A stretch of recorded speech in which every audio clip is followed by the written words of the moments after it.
বিসমিল্লাহির রহমানির রহিম। হে সমস্ত পরেজগারগণ, মুমিনগণ, আজকে আপনাদের সামনে আমি মোহাম্মদ শামীম আলী যে স্বপ্নের ব্যাখ্যার যে আলোচনাগুলি নিয়ে এসেছি, এই ব্যাখ্যাগুলো অবশ্যই মন দিয়ে শুনবেন।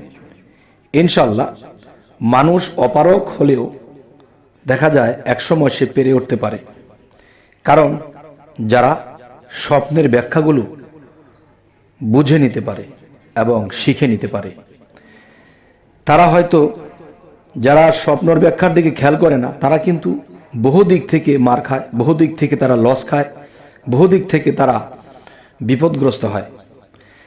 তাই আমি আমাদের এই চ্যানেলটিতে আপনাদের জন্য যে স্বপ্নের ব্যাখ্যাগুলো এনেছি, অবশ্যই আপনাদের বর্তমান ভবিষ্যৎ আপনারা আপনাদের নিজের মতো করে বুঝে চলতে পারবেন এবং একটি কাজে হাত দিবেন, সেই হাত দিলে সেই কাজে আপনার লস হবে না লাভ হবে, আপনার স্বপ্নের মধ্যে এসে যাবে, তখন সেটি আপনি বুঝে করবেন, তাহলে আর লস খাবেন না। তাই আমি বলবো, মানুষের উপকারার্থে আজকে আমাদের এই চ্যানেল। সামনে বিপদের কথা যদি আমরা জানতে পারি, তাহলে আমরা একটা কায়িক দিলেও পা ফেললে আমরা হিসেব করে দেব, আর হিসেব করে চললে তারা বিপদগ্রস্ত হয় না।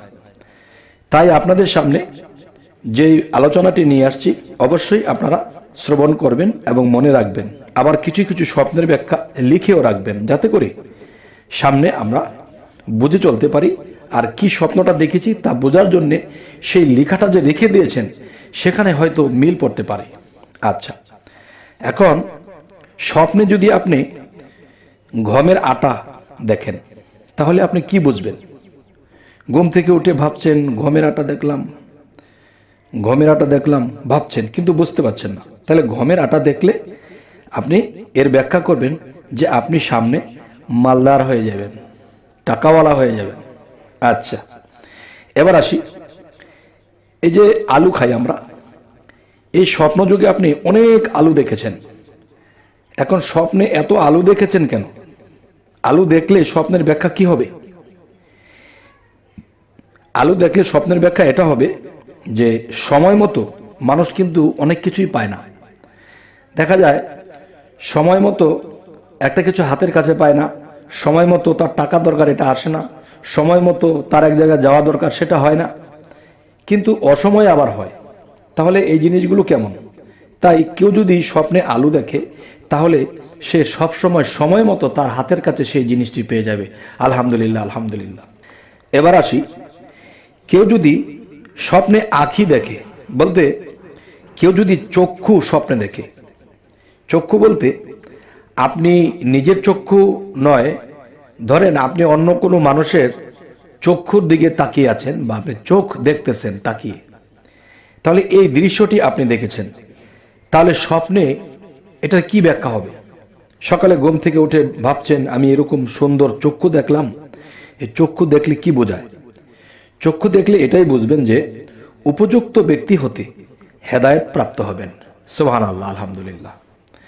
যে আপনি হেদায়েত প্রাপ্ত হবেন এমন কোনো উপযুক্ত ব্যক্তির কাছ থেকে, এটা খুবই ভালো স্বপ্ন। আচ্ছা, তো এবার আসি, আপনি যদি কখনো দেখেন যে আরশ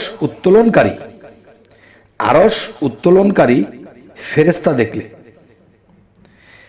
তাহলে আপনি কি বুঝবেন? আরে এটা কি দেখলাম, আরশ উত্তোলনকারী ফেরেশতা দেখলাম, তো এই ফেরেশতা দেখলে কি বুঝবেন? এটা খুবই দুঃখজনক বিষয় যে আয়ু শেষ, প্রস্তুত হও মৃত্যুর জন্য। তবে এরকম স্বপ্ন যদি কেউ দেখে আর সে যদি স্বপ্নটা বুঝতে পারে, অবশ্যই তার হায়াত কম, তার সময় খুব কম।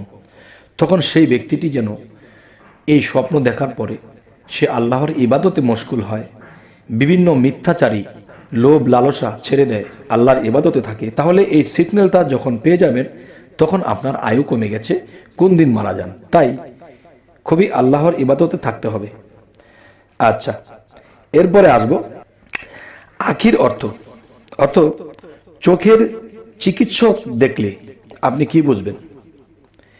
আপনি দেখেছেন একটা ডাক্তার, সেই ডাক্তারটি চোখের চিকিৎসা করে, সেই চোখের চিকিৎসা করে সেই ডাক্তারকে আপনি স্বপ্নে দেখেছেন।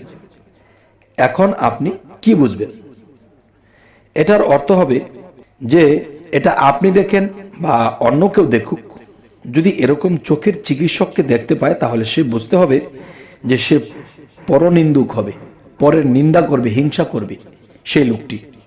তাহলে এরকম দৃশ্য যদি কেউ দেখে থাকেন বা অন্য কেউ দেখে থাকে, তাহলে আপনি নিজে দেখলে সংযত হবেন, পরনিন্দা করা যাবে না, ভালোর দিকে আমাদেরকে যেতে হবে। এই সিগন্যালটা কে করেছে? আল্লাহ করেছে।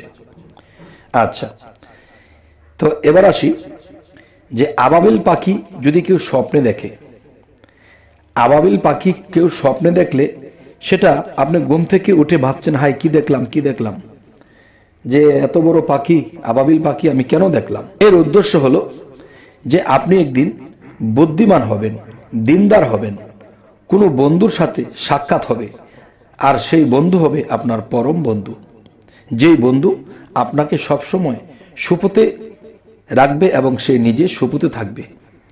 আচ্ছা, তাহলে এটা আপনি বুঝবেন, বুদ্ধিমান, দিনদার ও কোনো ভালো বন্ধু, পরম বন্ধুর সাথে সাক্ষাৎ হবে, যে বন্ধুর দ্বারা আপনার কখনো ক্ষতি হবে না। আচ্ছা, এবার আসবো যে আবাবিল পাখি মেরে ফেলতে দেখলে আপনি কি বুঝবেন? আপনি দেখতেছেন একটা আবাবিল পাখি, আপনি ধরেছেন, ধরে একে মেরে ফেলেছেন, তাহলে এটাকে স্বপ্ন দেখলে আপনি কি বুঝবেন? ঘুম থেকে উঠে হায় হায় কি দেখলাম, আমি আবাবিল পাখি মেরে ফেললাম। তখন এর ব্যাখ্যা কি হবে? এর ব্যাখ্যা হবে আপনার কোনো প্রাণপ্রিয় বন্ধুর সাথে আপনার বিচ্ছেদ ঘটবে, তার সাথে আপনার সম্পর্ক নষ্ট হয়ে যাবে। তো এটা খুব দুঃখজনক বিষয়। যদি এরকম দেখেন তাহলে এটাই বুঝবেন। আর যদি আপনি চান যে না, আমি এই বন্ধুত্ব তার সাথে আমার টিকিয়ে রাখতে হবে, ভবিষ্যতে তাকে আমার দরকার হবে, তাহলে আপনি অবশ্যই আল্লাহকে সরাসরি সিজদা করুন এবং মোনাজাত করুন যে হে আল্লাহ, আপনি এটা দেখিয়েছেন, আমি তো যতটুকু বুঝতে পেরেছি হয়তো আমার কোনো বন্ধুর সাথে আমার বিচ্ছেদ ঘটবে, আপনি আমার সাথে তার বিচ্ছেদ না ঘটিয়ে তার বন্ধুত্ব আমার সাথে টিকিয়ে রাখবেন আপনার দয়ায়। তখন কি হবে? আল্লাহর যদি দয়া হয় তাহলে আল্লাহ সে বন্ধুত্ব টিকিয়ে রাখবেন। এবার আসব যে আপনি যদি কখনো দেখেন চোখের পানি, এই চোখের পানি স্বপ্নে দেখলে আপনি কি বুঝবেন? আপনি ঘুম থেকে উঠে ভাবছেন, চোখের পানি দেখলাম, হায় রে, না জানি কার দুঃখ, নাকি আমারই দুঃখ কষ্ট, নাকি জীবনে কত দুঃখ, এরকম কিছু আপনি ভাবতে পারেন। আসলে এটার ব্যাখ্যা এটা হবে না। এটার ব্যাখ্যাটি হবে যে শীতল পানি আনন্দের চিহ্ন, উচ্চ পানি মহামারীর আলামত। সমস্ত জগতবাসী কথাটি অবশ্যই বুঝতে পেরেছেন। আমি আবার বলছি, শীতল পানি আনন্দের চিহ্ন। যদি ঠান্ডা পানি দেখে থাকেন তাহলে আনন্দের চিহ্ন এটা হবে। এবং যে উষ্ণ পানি যদি আপনি দেখেন, উষ্ণ পানি মহামারীর আলামত, যে আপনার দেশে বা আপনার ফ্যামিলি, আপনার সমাজে একটা মহামারী আসতে পারে, আর এটি দেখলে আপনি সতর্ক হবেন এবং অনেককেই সতর্ক করে দেবেন। আচ্ছা, এবার আসি আবাবিল। আবাবিল মাদি মানে আবাবিল পাখির মধ্যে একটা পুরুষ পাখি আছে, আরো একটি পাখি আছে নারী, মেয়ে পাখি। তাহলে এই মেয়ে পাখি ধরতে দেখলে আপনি কি বুঝবেন? আবাবিল কোনো মেয়ে পাখি যদি আপনি ধরতে দেখেন তাহলে স্বপ্ন দেখলে কি বুঝবেন? চিন্তা করতেছেন এটা কি হলো, কি দেখলাম। তখন এটাই বুঝবেন যে ধনীর মেয়ের সাথে আপনার পরিণয় হবে। যাই হোক, হে সমস্ত জগতবাসী, আজকের যে এই আলোচনাটি আপনাদের সাথে করা হলো, অবশ্যই এই স্বপ্নের ব্যাখ্যাগুলো জেনে রাখবেন, বুঝে রাখবেন। ইনশাআল্লাহ ভবিষ্যতে সামনে যখন অগ্রসর হবেন, আমাদের সম্পূর্ণ চ্যানেলটি দেখার চেষ্টা করবেন, যে কমপক্ষে হাজার হাজার স্বপ্নের ব্যাখ্যা আপনারা পেয়ে যাবেন। আর এখান থেকে কিছু ব্যাখ্যা আপনার জীবনের সাথে মিলে যাবে। আমি বলছি আপনারা এখান থেকে কিছু কিছু জিনিস সংগ্রহ করে রাখবেন, আপনি ভবিষ্যতে আপনি লাভবান হবেন, লস হবে না ইনশাল্লাহ। তবে আমাদের চ্যানেলের আলোচনা যদি আপনাদের ভালো লাগে অবশ্যই সাবস্ক্রাইব করে রাখুন। পরবর্তীতে কী ধরনের ভিডিও চাচ্ছেন তা আমাদেরকে জানাবেন। তো সকলেই ভালো থাকবেন। আল্লাহ হাফিজ।